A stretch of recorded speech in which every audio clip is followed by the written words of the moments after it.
Let's see this question. Main function of descending limb of loop of Henle is. यहाँ पर बच्चों आपसे descending limb of loop of Henle के main function के बारे में बात हो रही है। तो यदि हम descending limb of loop of Henle की बात करें तो बच्चों यहाँ पे अब मैं केवल लूप ऑफ हेनले बना रही हूँ। अभी यहाँ पर अभी हम केवल लूप ऑफ हेनले की बात कर रहे हैं, तो मैं अभी यहाँ पर केवल लूप ऑफ हेनले बना रही हूँ। तो this is the loop of Henle.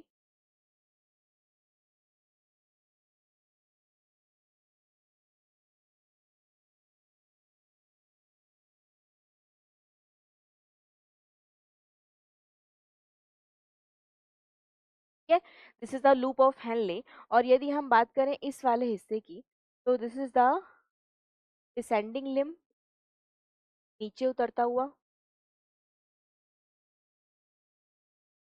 Descending limb. Descending का मतलब क्या है बच्चों? नीचे उतरता हुआ, क्योंकि यहाँ पे फिल्ट्रेशन नीचे उतरता है फिर उसके बाद ऊपर चढ़ता है। तो इस वाले हिस्से को आप बोलोगे ascending.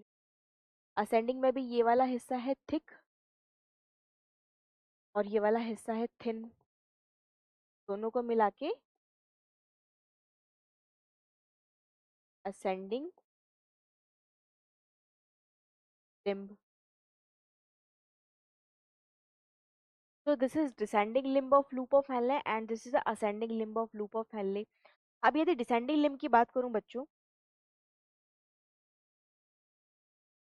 this is permeable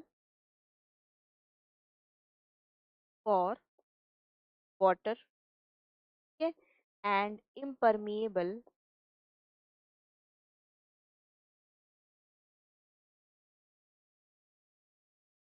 for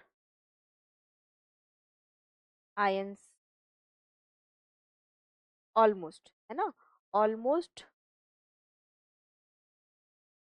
impermeable for ions। ये तो हुई इसके डिसेंडिंग लिम्ब की बात। अब असेंडिंग लिम्ब की बात करेंगे बच्चों, तो असेंडिंग लिम्ब जो है, असेंडिंग लिम्ब जो है वो है permeable for ions and impermeable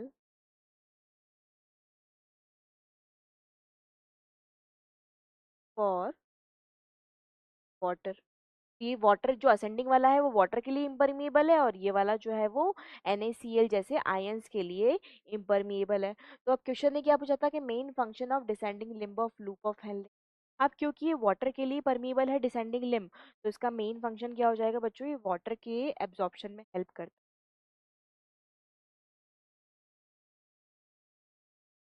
water के एब्जॉर्प्शन में हेल्प करता है क्योंकि ये परमिएबल ही केवल वाटर के लिए है।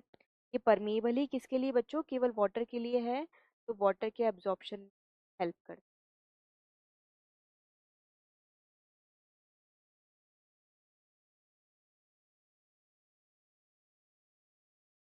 ठीक है, तो यहाँ पे करेक्ट ऑप्शन क्या हो जाएगा? Absorption of water. बिल्कुल सही, बिल्कुल सही। एब्जॉर्प्शन ऑफ शुगर हुआ नहीं। Absorption of almost all sugar कहाँ पे हो जाता है? प्रॉक्सिमल कॉन्वोल्यूटेड ट्यूब्यूल या PCT जाता है, तो ये भी नहीं आएगा। एब्जॉर्प्शन ऑफ सोडियम की बात करोगे तो एब्जॉर्प्शन ऑफ सोडियम PCT से होगा, ascending limb of loop of Henle से होगा और कंडीशनल एब्जॉर्प्शन DCT से होगा।